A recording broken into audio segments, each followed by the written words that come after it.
This year has been one of the most memorable in the history of American politics, from President Biden stepping off of the Democratic ticket to 2 assassination attempts targeting former President Donald Trump. But for one town far away from the stump speeches on the trail and the minutia of Washington, D.C., this year will even be more memorable. Recently, Springfield, Ohio, in my home state, the Buckeye State, they've been receiving unwanted attention due to social media posts and Donald Trump. And as Donald Trump prepares to travel there, the city will likely receive even more attention in the coming weeks. Steve Schmidt, founder of the Warning Podcast and newsletter, and our Scripps News political analyst, gives us his take in this week's 2-Minute Warning. Ground zero of the 2024 presidential election has become a small Ohio university town called Springfield, Ohio.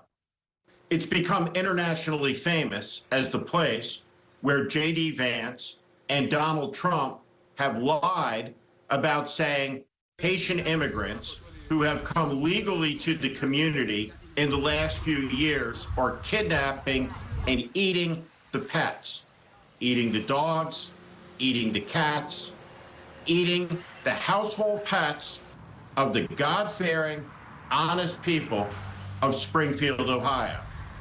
When Kamala Harris first heard this attack during the debate, her reaction was a normal one. She laughed because it's absurd. But we must not also mistake how sinister it is. This is malicious, and it is vicious, and it is purposeful, and it is premeditated. It is a racial smear of the highest magnitude, and it is as vicious as anything that ever came out of the mouths of Joseph Goebbels or Julius Streicher.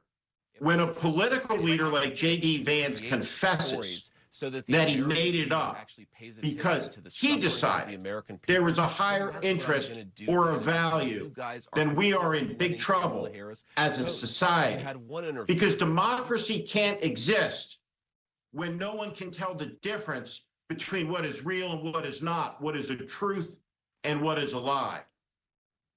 No pets are being eaten in Springfield, but Donald Trump and J.D. Vance are devouring the truth, and that's bad for America. Very, very bad. Steve Schmidt, thank you. And Scripps News will have special coverage from Springfield, Ohio on Tuesday. I'll be part of the team on the ground to get more perspective on what exactly is going on in that small Ohio community. Until then, that will do it for this edition of The Race Weekend. I'm Joe St. George reporting from our Scripps News Washington Bureau. For the audience leaving Scripps News right now, your local programming is coming up next. As a reminder, for more Scripps News political coverage, be sure to tune in Monday through Friday, 6 p.m. Eastern on your Scripps News app or through one of the providers on your screen. 6 p.m. is when the daily version of The Race airs. As always, you can find more ways to watch Scripps News on scripsnews.com. Steve Schmidt's The Warning looks to help all Americans orient themselves to the currents that are shaping our daily lives as well as our nation's future. So subscribe to The Warning with Steve Schmidt wherever you listen to your podcasts or on YouTube and Substack. You're watching